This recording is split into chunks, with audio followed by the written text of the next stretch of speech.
That phenomenon is not going away. Cryptocurrencies are becoming a staple of the modern digital economy. And the most important reason they're becoming staple is because, and I say this in my book, that society itself is moving from a market space to a network phase, and this transition requires new forms of assets, new forms of transacting with each other that didn't exist before. Hello, ladies and gentlemen, and welcome to our interview with Emanuel Daniel. Emanuel is an author of the book, The Great Transition, The Personalization of Finance is Here. And he is an author, a founder of Tab Global. And he served in advisory or consulting roles for both public and private sector institutions and is a well-regarded mentor and confident in leadership circles. So, Emanuel, welcome to Risk Management Podcast today. I'm very happy to be on your podcast, Boris. From the book that I've written, there's the risk management element aspect of the ideas that I put out, which hasn't got enough of an airing. So I'm very, very pleased to be on your podcast. Absolutely, I'm happy too, because it's very important to have both authors who think kind of in very global terms and have also practitioners, both strategists and practitioners. So I believe that we will have a very thoughtful conversation on the topic of impact of digital assets on banking. But before that, could you tell us a short story about yourself, your career path, and what brought you to where you are right now? Maybe why you wrote your book and what you guys at Tab Global are up to today. Well, long story short, I am the founder of Tab Global. Tab Global started as a publication called The Asian Banker, and that's why it's Tab now.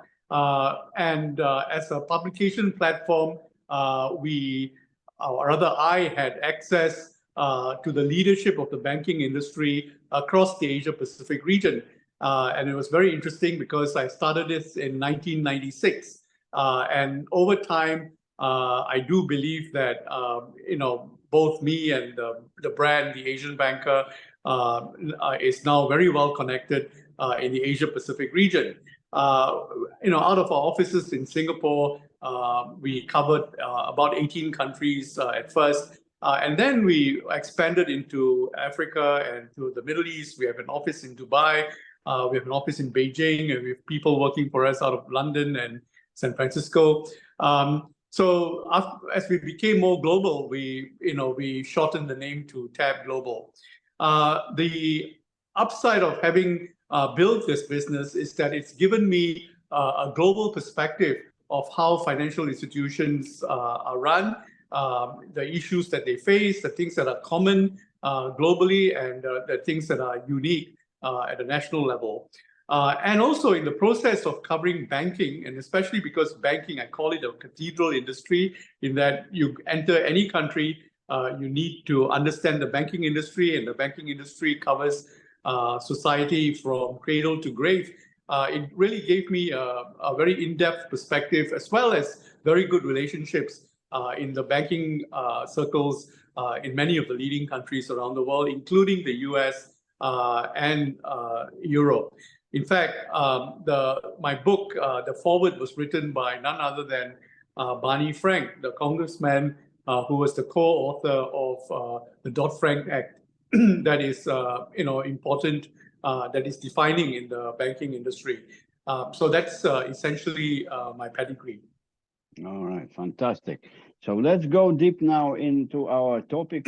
So, Emanuel, can you please tell us a little bit about how are digital assets reshaping the traditional banking landscape, and what opportunities do they present for both banks and consumers? Boris, the banking industry has been digitizing rigorously, and there are new frontiers in the digitization that is coming on board. But the industry is not giving enough thought as to the impact of digitization on the business.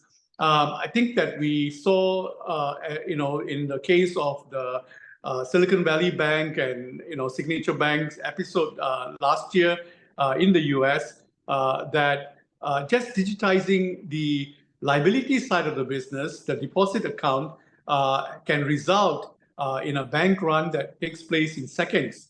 Someone like Elon Musk sends a text message on a Tuesday morning. By Wednesday morning, the bank has lost $10 billion in liabilities. And if you are in a precarious position, as the banks in the US were because of the high interest rates on the Treasury side, it had a profound effect on a number of banks in the US. Now, just think about what will happen if the asset side is also digitized.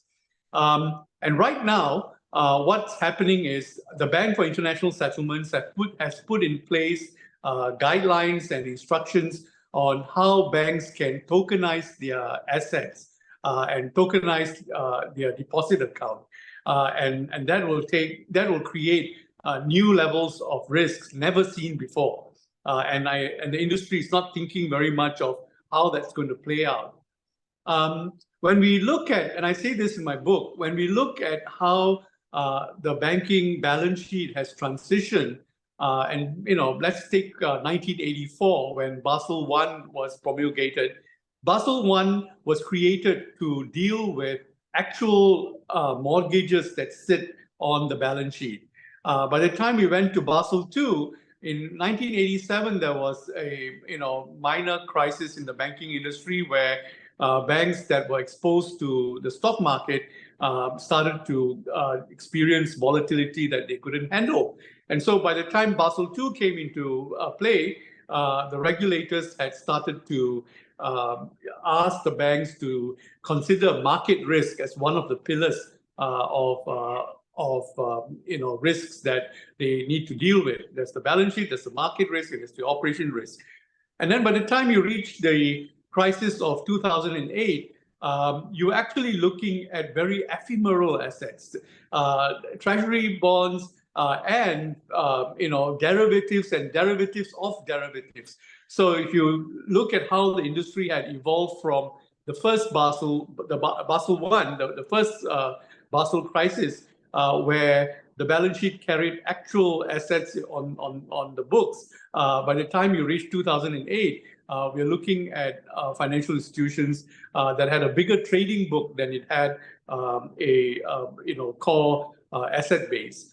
What I'm saying now, and I say this in my book, and I'm actually saying it with increasing urgency, is that the kind of crisis that we're going to see in the future will be driven not by what's on the balance sheet, but by how quickly it can be transacted, and the impact that a whole range of digital and network economy will have on the banking industry. When you think of mortgages and why mortgages are a stable asset base, it's primarily because it takes that long to be able to transact the mortgage transaction. You put in an application, your lawyers look at the caveats, you check on the land registry, and then it comes back, and you have counterparty issues to look at. And for so long as these things are done manually on paper, it doesn't, it takes very long. And the traditional idea of what a mortgage is that it's a long-term investment. It's an asset that sits on both the bank's book and as well as a source of wealth to the individual over a long period of time. But think what will happen to the mortgage account when it becomes easier to transact, or if the land registry is put on a blockchain network where the information is readily available to the end user, and a transaction can be completed in 3 days instead of 3 months, or in 3 minutes instead of 3 days. It will start to affect behavior, and it will start to affect the factors that can put such assets at risk. Mhm. Yeah, I saw already some examples of mortgages done via blockchain. Yeah, it's interesting. The people see that this is the future. And can you maybe go deeper in the cryptocurrencies? Like now we have now Bitcoin ETF, and what role do you think cryptocurrencies like Bitcoin and Ethereum will play in the future of banking, and how banks are adapting to this new asset class? You know, Boris, bankers are in such a state of denial. When you look at how a bank transaction is carried out, a bank transaction, a payment transaction, for example, can be carried out over a 3-day period. There's a float involved. There are fee charges on both sides of the transaction. And there are multiple intermediaries in the processing of the transaction. And there is a back end in the bank itself that adds cost for KYC and all of those elements. And the best part is transactions are carried out during office hours. Then take an average Bitcoin transaction. It's 24/7. It creates its own liquidity. It carries the information of the transaction, on the blockchain, and it's global. From the word go, it has no back end or back office to run the processing. Now, without admitting it, both the BIS as well as many banking regulators are scrambling to recreate the best practices that have now evolved in Bitcoin and cryptocurrencies back into the banking industry. The banking industry in general thinks very poorly of crypto and leveled a lot of unwarranted accusations that crypto, operates in the dark net. It's used by for criminal activities and all of that. And none of that was found to be true because many of the crypto crimes that were committed right up to now, it was possible for the regulators and all of the different agencies to be able to go back and trace many of those transactions because crypto effectively is a traceable platform. Blockchain carries the information, and even if the parties are not obvious, you can sort of make out who they are because they keep coming back into the market and so on. So the thing is, in building central bank digital currencies, stable coins, these are new digital assets being created by the establishment, and they are scrambling to replicate or to mirror the same best practices and the same functionalities that are already present in crypto. And a lot of the developments that are taking place in traditional banking today have to be open source, just because crypto is open source. So what we are seeing today is that as central banks, try to think about what their CBDC should look like, you'll see that the best central banks are creating a lot of functionalities on their CBDCs that mirror what's already existing in crypto. And the technologies in crypto just keeps improving.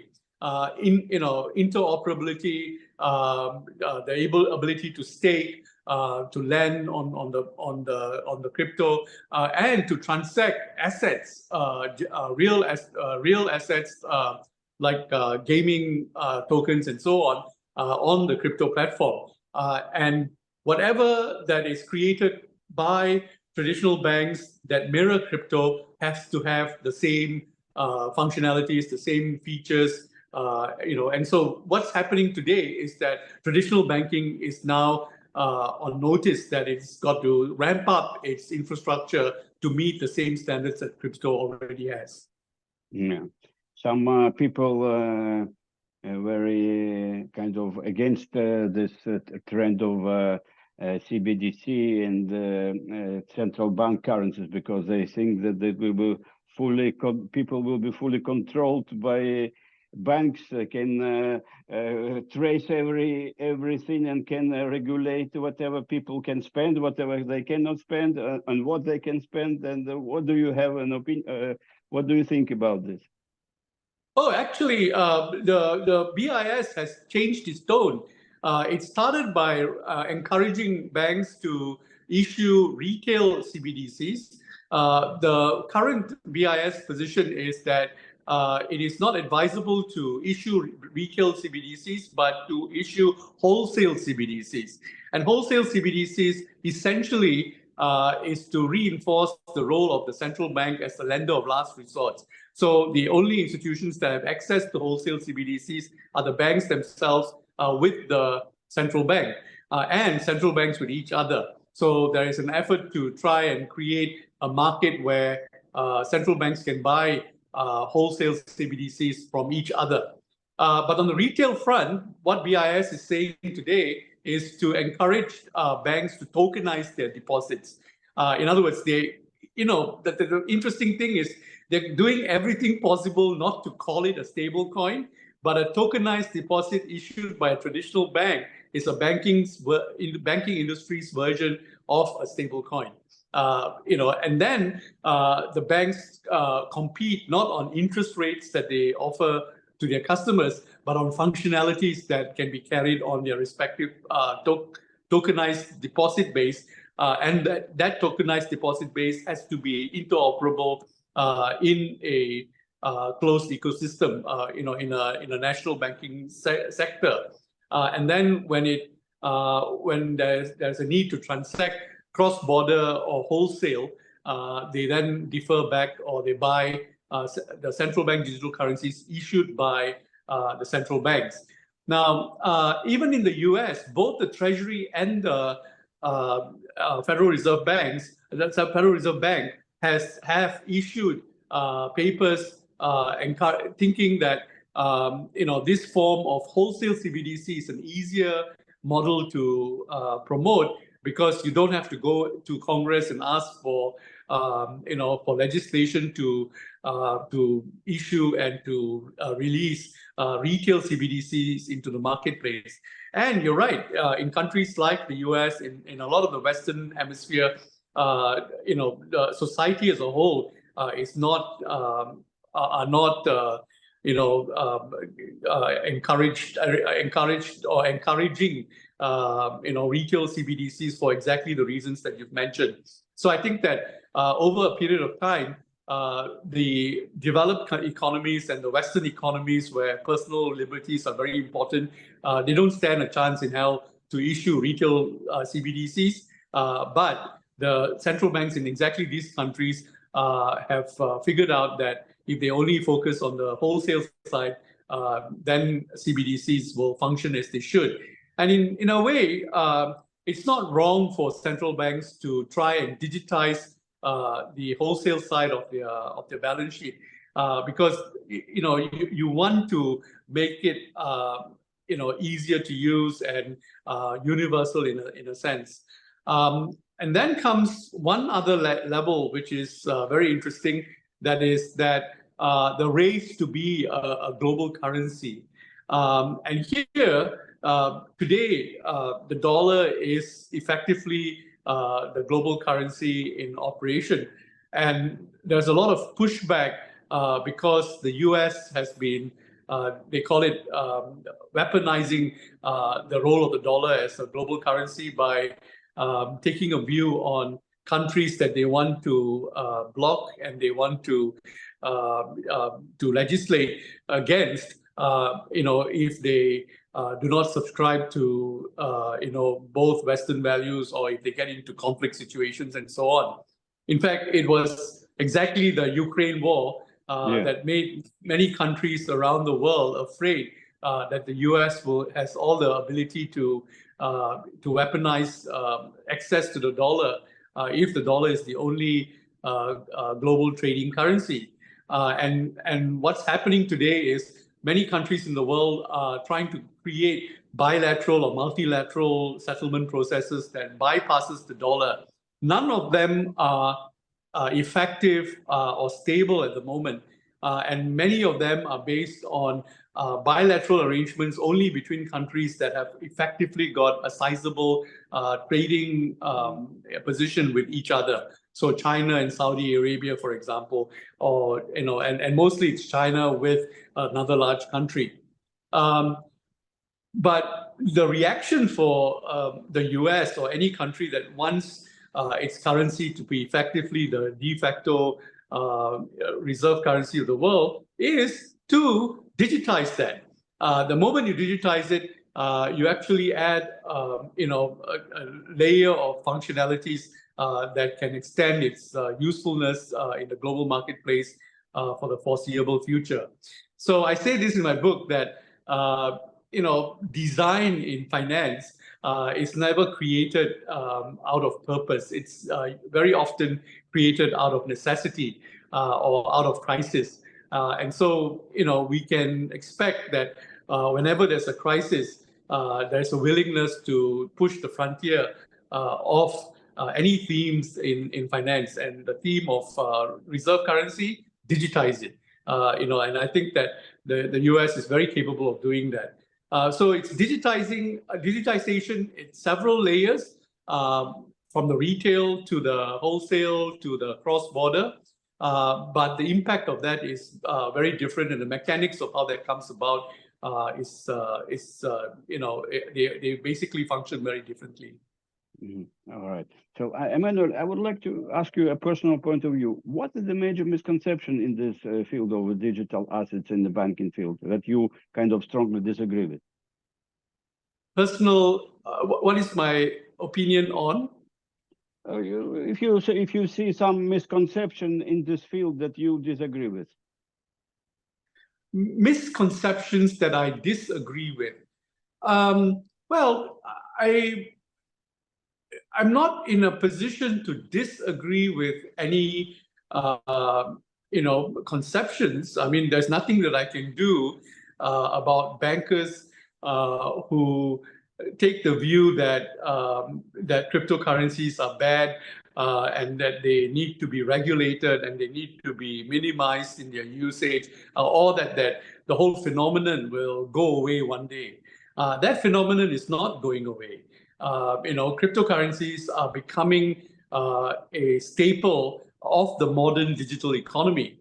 And the most important reason they're becoming staple is because, and I say this in my book, that society itself is moving from a market space to a network phase. And this transition requires new forms of assets, new forms of transacting with each other that didn't exist before. So when we look at phenomenon like meme stocks, for example, where stocks get a valuation through crowd behavior. In a network setting, thousands, if not millions of end users networking with each other have the same access to the same quality of market information that previously only institutional investors had access to. And not only that, they are able to coagulate into large forms of market makers that didn't exist before, the end user.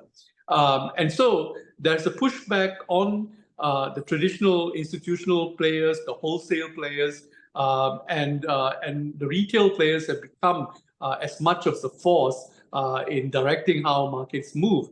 And meme stocks may look a little ridiculous and unstable and destabilizing, but it's a new phenomenon that all of us have to come to terms with. And as the networks grow in intensity, you will see that markets can move, in time frames of seconds and minutes, just based on perception alone. Just because of a tweet that goes out within that few minutes, that there's a spike or a trough that the market needs to deal with. So all of these add instability, but at the same time, the strange thing is that it's the greater networkness that creates the stability over a period of time. So what we want to see is a greater sense of network, not less. but right now we are in a transition, and that's why my book talks about the great transition. That there are many transitions that we don't understand because we are using the mind of a market economy. And what's the market economy? Willing buyer, willing seller. Willing buyer pays the best price for what he wants to acquire. Willing seller, gains the best price, and there's a transaction, and there's a winner and a loser. One gains, the other loses, and the transaction is done. In a networked economy, there are no willing buyers and sellers. The community, owns an asset collectively, or the asset moves within the community very quickly. Even a property, can be a lot more ephemeral if, because of the speed of the transaction, a buyer or seller takes a view that I'll own this property for 6 weeks and I'll pass it on. It's a full ownership. It's not just a timeshare or a leasehold in that regard, because it's digital going forward. So these are the themes or the mechanics that are subtly changing over time. And when we see some of these phenomenon pop up in the form of meme stocks and ephemeral assets, we get confused. But we are in a transition, and the economy as a whole has to change over a period of time. Mm. So looking ahead, what trends do you foresee in the relationship between digital assets and banking, and how can banks stay ahead of this curve? I don't know that banks will stay ahead of the curve. Right now, many regulators around the world are prepping their respective banking systems to be prepared for a tokenized economy. And you hear many banks talking about how they want to be, to provide custodian services for digital assets. And they say this, that they want to provide custodian services for digital assets in general, but crypto is something that they're not comfortable with. That I think is it's rubbish, because crypto is a form of digital assets, just like everything else is, including non-fungible tokens, NFTs, and a whole range of digital or digitized assets that will come into being over a period of time. So banks are setting the stage. They are preparing to be players in the tokenized economy, except that they're entering the market at a time when there are already a whole range of players that can move more nimbly. So you have digital assets and digital markets already in place, which are not run by the traditional banking industry. So it's not that the banks will dominate or the banks will lose out. The state of play is there's a dynamics underway right now. We do not know how that will evolve over time. One clue, however, is that when you look at the digital, businesses that have succeeded in banking, digital payments in some cases, and the trading of digital tokens, a lot of them become a reality because of the gaming environment. So during COVID, for example, in countries like the Philippines, there was a gaming token called Axis Infinity, where entire villages during the lockdown were able to generate income just by playing games, and then they go out to banks that will help them to, off-ramp those tokens into the real economy and go out and buy real vegetable and real fish for the day. That was a temporary phenomenon, but it sets the stage for, the kind of real economy uses of digital assets that will come into being over a period of time. All right. So if I summarize our interview for those who are listening and they want to walk away with one or two major takeaways, what would it be? The most important takeaway, and I'm assuming that many of your viewers and listeners are bankers, is that there's a great transition underway from the physical, mechanical industry that banking has been into the digital network economy that it has to make a transition into. So the first point is that there's a transition underway. The second point is that banks treating digital assets as a form of greater productivity or efficiency gains. In other words, they look at all this digitization that is happening as a form of becoming more efficient and incurring less cost in processing transactions. These banks actually miss the point altogether. The real point is that the entire business model has to change over a period of time. And banks that don't make this transition will eventually lose out to other players, who stand a chance to make that into reality. And the only thing that is keeping new players from usurping the role of banks is regulation, is the license infrastructure.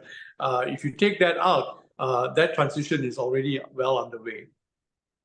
All right, Emanuel, fantastic. It was very thoughtful interview. And that's all my questions. Perhaps if I forgot to ask you some questions that you find very important for our audience, please go ahead. Oh, just find me on emmanueldaniel.com. Oh. It's my blog page. And then from there, you'll get the contact and access to all the different things that I do. All right. Thank you again, Emanuel. It was great. And we will be happy to collaborate with your organization to post more content from you guys on our community. And of course, we will look forward to releasing your content and podcast soon. Boris, thank you very much for the opportunity. And I hope that there are traditional risk management players out there who will take stock of what I've just said. And please feel free to give me your perspective and your ideas on how risk management as a whole will evolve over a period of time. All right, fantastic. Bye-bye.